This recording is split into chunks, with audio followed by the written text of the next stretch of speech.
In some ways, we enter a segregated society in the netherworld.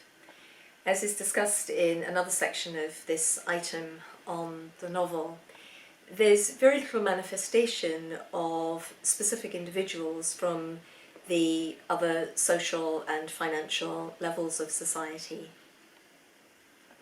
Occasionally, where we do meet people from a different social level, the lack of sympathy between those people living in Clerkenwell and the middle-class philanthropists is brought out quite caustically by Gissing.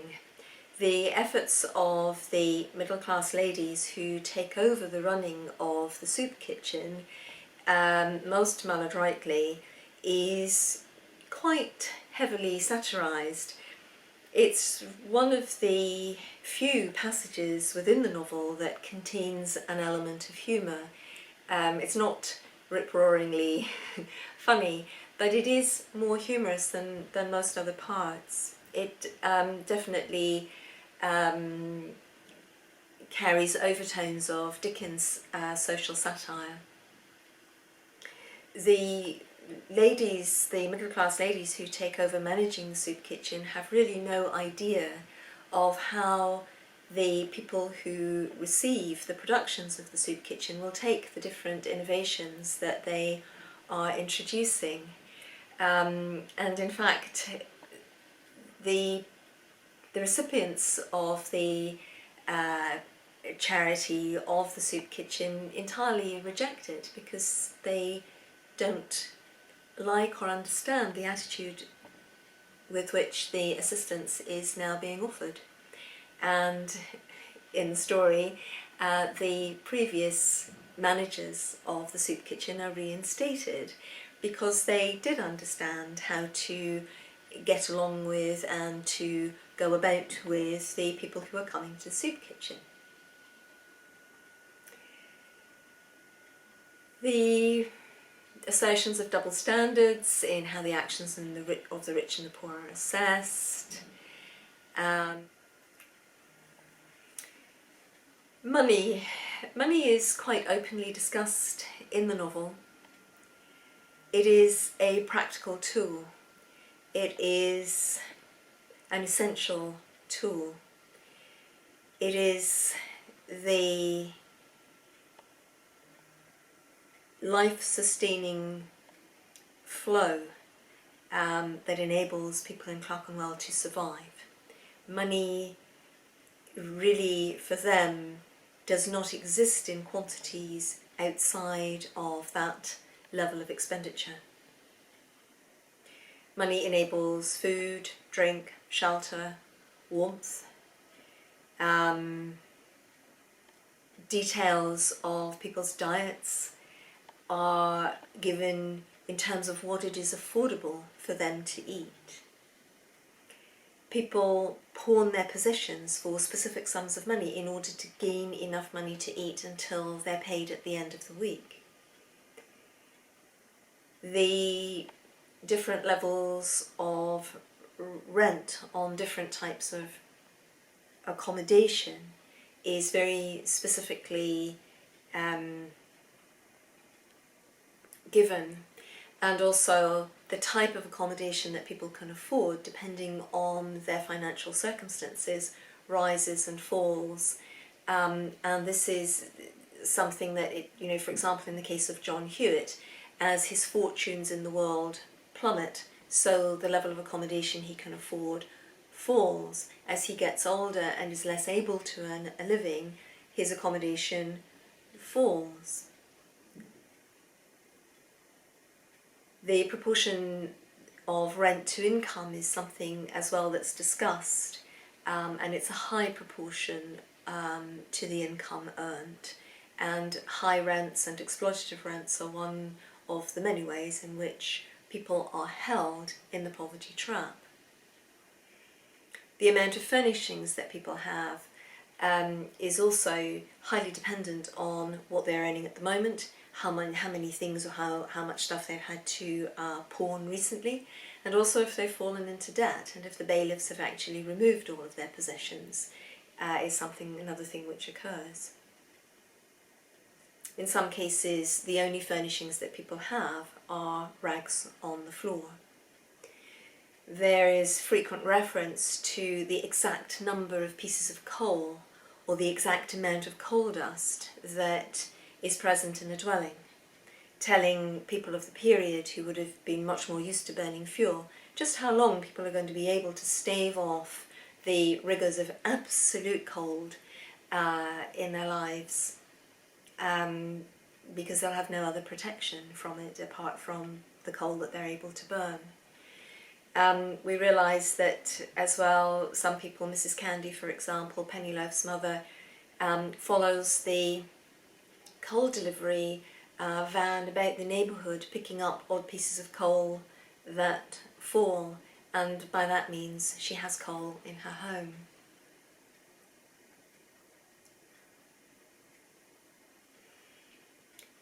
We learn the extremely exploitative hours that many people have to work.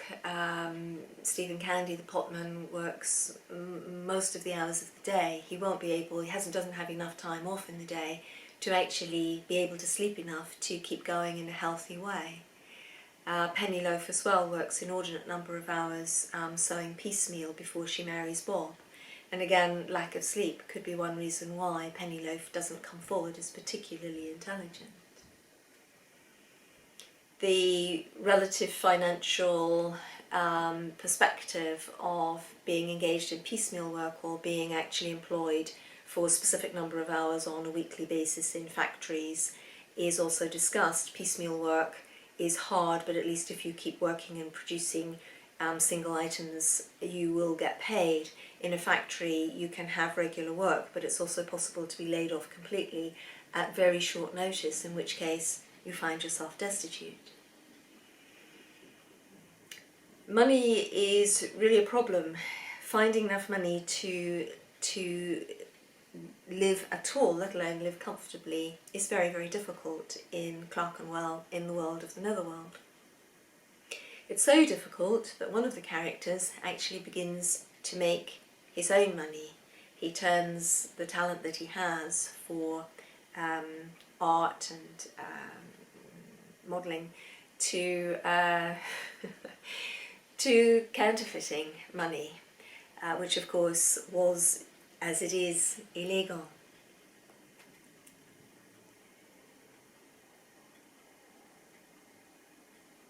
There is in this novel very little reference to Christianity, but it does occur to some extent. Readers, certainly of the period, would have understood that the middle-class philanthropists in charge of the soup kitchen were, of course, carrying out their Christian duty as they saw it in engaging in philanthropy and helping their fellow human beings. Apart from this, Christianity manifests in the novel in the fact that there is a day of rest, that Sunday is the one and only day during which people do not work, although that won't have been entirely true for everyone, but it's true for quite a large number of the individuals within the novel. There is reference to a demagogic preacher, and there was quite a lot of populist religious preaching in the 19th century. Certain preachers had huge reputations and virtual cult followings of people who went along to listen to the inspiring sermons that they delivered, which really, I think, a lot of the time were encouraging people to believe in the salvation of the next life in order to help them tolerate and live with a reasonable degree of equilibrium the existence that they were actually engaged in. One might say alcoholism was one method of escaping the dire conditions of living in poverty, and going to listen to demagogic preachers who probably had a level of mesmerism in their speechifying was another way of escaping these dire conditions. Mad Jack, a character who appears at different points in the novel, speaks in biblical terms, but he is not actually, for the most part, quoting the Bible. He is delivering a very skewed religion. I think that Gissing is making the point that the Christian religion is being skewed by a society that allows such appalling poverty to exist in such extraordinary levels across society, with so many people being caught in the situation of poverty. Surely a society that professes to be Christian has got its religion skewed. Mad Jack speaks in a way which is highly irreligious at one point, saying that the conditions of poverty that some people have to endure is a punishment for their behaviour in past lives.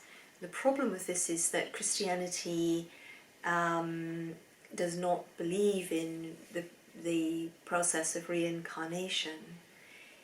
In a dream that he had, which he describes, he says, "Then the angel said, 'You are passing through a state of punishment, you and all your poor among whom you live. All those who are in suffering of body and darkness of mind were once rich people, with every blessing the world can bestow, with every opportunity of happiness in yourselves and of making others happy. Because you made an ill use of your wealth, because you were selfish and hard-hearted and oppressive and sinful, in every kind of indulgence, therefore after death you received the reward of wickedness. This life you are now leading is that of the damned. This place to which you are confined is hell. There is no escape for you. From poor you shall become poorer. The older you grow, the lower shall you sink in want and misery. At the end there is waiting for you, one and all, a death and abandonment and despair. This is hell, hell, hell."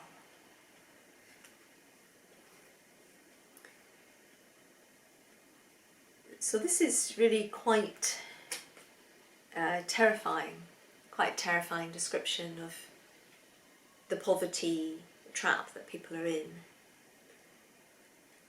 I think there's a dual significance here, which is that those people who are allowing this to go on at present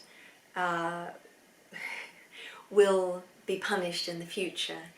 In some ways it reminds me a little bit of Scrooge being visited by Marley, being shown the trials of those who have not helped their fellow human beings whilst they were alive.